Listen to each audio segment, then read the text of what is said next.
तो दोस्तों आज मैं एक्सप्लेन करूंगा 2023 में आई एक जापानीज हॉरर मूवी को जिसका नाम है विजिटर्स द कंप्लीट एडिशन। और ये मूवी जो है वो इनडायरेक्टली इविल डेड का ही एक रिप ऑफ है या फिर ये कहें कि उसका ही हिस्सा है, लेकिन वो कैसे इसके बारे में अंत में बात करेंगे। उम्मीद करता हूँ कि आपको अच्छी लगेगी, तो वीडियो को लाइक कर देना, चैनल के ऊपर नए हैं तो सब्सक्राइब कर लीजिए। और दोस्तों मैंने हाल ही में ही अंबुली नाम की एक फिल्म को एक्सप्लेन किया है, तमिल हॉरर है। अगर आपने नहीं देखा है जाकर देख लेना, उसका लिंक आपको नीचे पिन कमेंट में मिल जाएगा।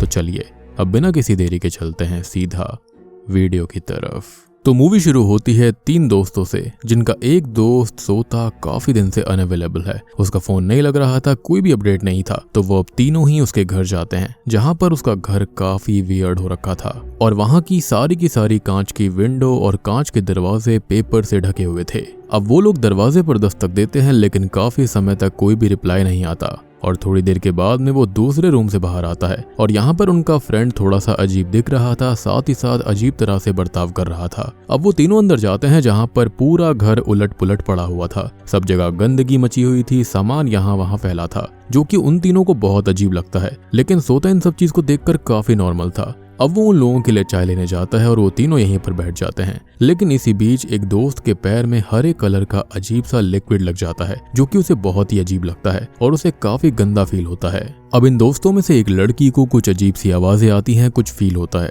तो वो दूसरे रूम में जाती है जहाँ से सोता बाहर साइड चला गया था। उस लड़की को तभी कुछ हलचल महसूस होती है, कुछ आवाजें आती हैं और सामने उसे किसी तरह का इनकेंटेशन लगा हुआ दिखाई देता है, जिसको वो छेड़ देती है। तो अब सडनली हलचल रुक जाती है और लाइट्स भी चली जाती हैं। यहाँ पर अब दोनों दोस्त बैठे हुए थे, जिन्हें कोई अजीब सी पीटने जैसी आवाज आ रही थी, जिसका वो पीछा करके उस रूम में जाते हैं जहाँ पर वो लड़की अपना सर दीवार पर पीट रही थी और वो लोग उसे देखकर परेशान हो जाते हैं। लेकिन जैसे ही वो पलट कर देखती है तो वो पूरी तरह से ईविल यानी कि डिमोनिक हो गई थी और अब वो अपने एक दोस्त के ऊपर हमला कर देती है और दूसरी दोस्त उसे बचाने हैमर से उस पर हमला करती है और उस हैमर से उस ईविल लड़की का सर फट जाता है और ढेर सारा खून बह जाता है। लेकिन शॉकिंगली वो लड़की मरती नहीं है, ना ही बेहोश होती, ना ही रुकती, बल्कि उस लड़के को चोक करे ही जा रही थी। साथ ही साथ उस पर वही अजीब सा ग्रीन लिक्विड वॉमिट कर देती है और उसे बचाने दूसरी लड़की हारुकी 4-5 बार जोर जोर से उस लड़की के सर पर वार करती है।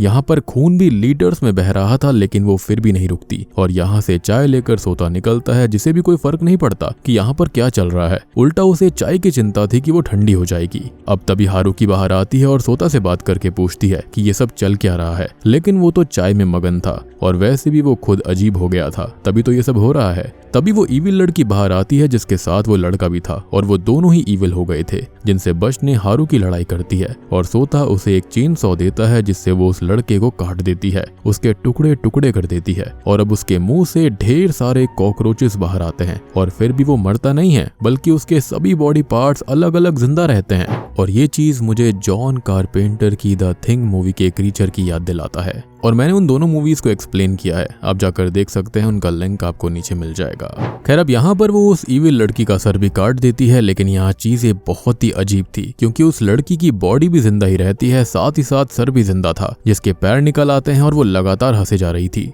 और यहाँ तक उसके दिमाग पर भी उल्टा असर हो चुका था। तो वो अपनी चाय पी लेती है, सोता को थैंक्स कहती है और यहाँ से निकल जाती है और सोता भी हंसकर उसे ग्रीट करता है, जैसे कि ये सब आम बात थी। खैर अब कहानी 3 महीने आगे जाती है और हम कोसुके नाम के एक म्यूजिक प्रोड्यूसर को देखते हैं, जो कि एक जगह बंधा हुआ था और होश आने पर वो यहाँ देखता है तो उसे सब कुछ उथल पुथल दिखाई देता है, जैसे यहाँ पर पहले ही कोई बड़ी लड़ाई या फिर ऐसा कुछ हुआ हो। तभी वो अपने सामने एक कुक को बंधा हुआ देखता है, जिसे वो जगाता है और अब वो खानसामा होश में आकर पास में पड़े हुए नाइफ से अपने हाथ पैर खोलता है और अब वो कोसुके के पास जाने लगता है, लेकिन उसे देखते ही कोसुके अंदर तक हिल जाता है, क्योंकि उस कुक का आधा चेहरा जला हुआ था। लेकिन उसे ना इस चीज का एहसास था, ना ही उस चीज का उसे कोई पेन था और वो बिल्कुल नॉर्मल होता है, जो कि कोसुके को अनटाई कर देता है। लेकिन कोसुके उसे बहुत डर रहा था और ये पूछता है कि वो आखिरकार है क्या, इंसान है भी या फिर नहीं, और वो ही उसे खाने यहाँ पर लाया होगा। लेकिन कुक को यहाँ पर कुछ भी समझ में नहीं आ रहा था। खैर अब यहाँ पर भी हलचल शुरू हो जाती है और कोसुके नोटिस करता है कि कोई गाने गा रहा था। वो पीछे मुड़कर देखता है तो ढेर सारे कटे हुए डिमोनिक सर इविल सॉन्ग गा रहे थे, जिनसे वो बहुत ज्यादा डर जाता है। और अब तक वो कुक भी पूरी तरह इविल हो गया था, जो कि उस पर फाइनली हमला कर देता है। लेकिन तब तक वहाँ हारुकी आ जाती है, जो कि 3 महीनों से इन्हीं इविल डीमन से लड़ रही थी, जिसने अपने दोनों हाथ काट कर उनमें चेन सॉ फिट कर ली है, जिसको हम चेन सॉ वुमन भी कह सकते हैं। और यहाँ पर ये तो मुझे ऐश का रिप ऑफ लग रहा था, क्योंकि हमने देखा होगा ऐश वर्सेस इविल के अंदर ऐश के हाथों में जो था वो एक चेन सॉ लगा हुआ था। और मैंने उन मूवीज को भी एक्सप्लेन किया है, आप उन्हें भी जाकर देख सकते हैं, काफी बेहतरीन है, कल्ट क्लासिक। उनका भी लिंक आपको नीचे मिलेगा। एनीवेज अब वो कोसुके को तो बचा लेती है, लेकिन अब तक वो कुक उस पर वो हरा लिक्विड वॉमिट कर देता है, जिससे अब वो भी डीमन बन जाती है। मींस ये जो लिक्विड है ना, वो उन डीमंस के मुंह से जो निकलता है वो दूसरों को इन्फेक्ट कर देता है। और थोड़ी देर पहले ही वो कुक जो था वो कोसुके के सामने वॉमिट कर रहा था, तो असल में शायद ये लिक्विड भी खुद से चीजें करता है। और कुक तब डीमन नहीं था,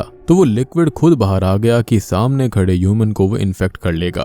बेसिकली आप इस हरे लिक्विड को डेविल कह सकते हैं, क्योंकि मैंने इस तरह की एक मूवी को, एक कॉन्सेप्ट को एक्सप्लेन किया था जिसके अंदर सेम ऐसी ही चीज थी। डेविल को एक हरे लिक्विड के अंदर दिखाया गया था, जिसके चलते इंसान इजीली इन्फेक्ट हो जाया करते थे। खैर अब कोसुके यहाँ से भाग गया था और कहानी अब 1 साल आगे जाती है और पूरे इलाके में आसपास के शहरों में डीमंस और इंसानों के बीच वॉर चल रही है। और पूछने की भी जरूरत नहीं है कि कौन जीत रहा होगा, क्योंकि इंसान अब देखने को भी नहीं मिल रहे।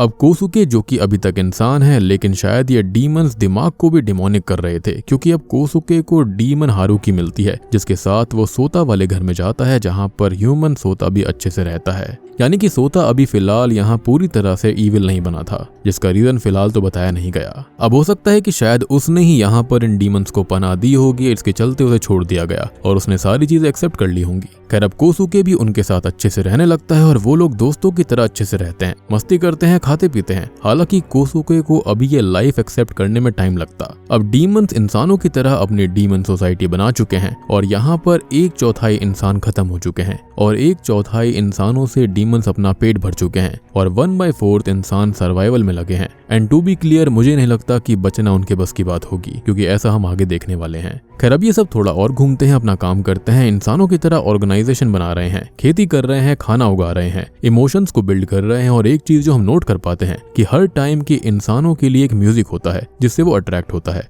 वैसे ही ये सभी डीमंस म्यूजिक से ही अट्रैक्ट होते हैं, उन्हें म्यूजिक बहुत ही ज्यादा पसंद है। और एक बात की, वो यहाँ पर एनिमल्स को खत्म कर चुके हैं, क्योंकि वो उनके लिए खतरा हो सकते थे। माइट भी वो उनको पजेस नहीं कर सकते थे, वो ग्रीन लिक्विड उन पर काम नहीं करता। खैर इसी बीच हम इमरजेंसी मैसेज सुनते हैं कि डीमंस आधे देश को कब्जे में ले चुके हैं और धीरे धीरे कुछ ही दिनों में वो पूरी दुनिया को हत्या लेंगे। अब कोसुके, सोता और बाकी डीमंस घर पर थे, तभी वहां पर उनकी डीमन दोस्त आती है, जिसने 2 इंसानों को एज डॉग्स पाल रखा है। और तभी वहां पर वो 2 ह्यूमन सर्वाइवर्स आते हैं, जो कि उन पर अटैक करके उन्हें मारने लगते हैं। लेकिन अब तक कुक वहां पर आकर उनके ऊपर वॉमिट करता है, जिससे वो तो बच जाते हैं, लेकिन फिसल कर गिरने से अटैक नहीं कर पाते। और अब हारुकी उन दोनों को चेन सॉ से काट देती है, क्योंकि वो दोनों यहाँ पर एक तरह से बग थे। खैर अब सभी लोग फिर से नाच गाना करने लगते हैं और जैसा हमने देखा कि डीमंस मर नहीं सकते थे, तो फिलहाल जो मरे हुए थे वो फिर से जिंदा हो जाते हैं और सब मस्ती करने लगते हैं। लेकिन यहाँ पर एक बटन था जिसे हारुकी प्रेस कर देती है, जिससे कि सभी लोग गायब हो जाते हैं। खैर अब वो बहुत दूर तक सबको ढूंढती है, लेकिन उसे कोई भी नहीं मिलता। और तभी उसे एक बहुत बड़ा सा रेक्टेंगल दिखाई देता है, जिससे वो एलियंस बाहर आते हैं और उसके लिए म्यूजिक प्ले करते हैं और वो डांस करने लगती है। और बूम, इसी के साथ में ये मूवी यहीं पर खत्म हो जाती है। तो दोस्तों ये थी visitors the complete edition film की कहानी। तो देखो यहाँ पर हुआ क्या है, तो इसके बारे में कुछ थियरीज हो सकती हैं। तो सबसे पहले तो ये इविल डेड जैसी ही एक मूवी है, लेकिन ये शायद से किसी और यूनिवर्स में घटित हो रही है। अब देखो सबसे सटीक तो यही हो सकता है कि ये जो डीमन था वो सबके अंदर घुस रहा था, छोटी से छोटी चीज को भी ये कैप्चर करता जा रहा था। क्योंकि हमने सेम चीज इविल डेड के अंदर देखी थी, जैसे ही वॉमिट करते हैं वैसे ही पोजेशन होता है, इसके अंदर भी सेम चीज हो रही थी। और सबसे बड़ी बात कि जो वॉमिट होती है उसके अंदर खुद की लाइफ होती है, ये इंसान के पूरे खून को, पूरी बॉडी को करप्ट कर देती है। और सबसे बड़ी बात कि अगर कोई भी बॉडी पार्ट कट जाए, कुछ भी इंजरी हो जाए, तो उसकी खुद की लाइफ हो सकती है। जैसे कि चेहरा कटा, यानी कि गर्दन कटी, तो गर्दन कटने के बाद वो हिस्सा पूरा का पूरा खुद को एक जिंदगी दे देगा। हाथ अलग होता है तो वो भी खुद को जिंदा कर लेता है। बिल्कुल सेम चीज यहाँ पर भी हो रही है। तो माइट भी किसी ने कुछ इनकैंटेशन कर दी होगी, कोई रिचुअल कर दिया होगा जिससे वो जो रेक्टेंगल था वो ओपन हो गया था, जिसके जरिए ये डीमंस यहाँ पर आ रहे थे।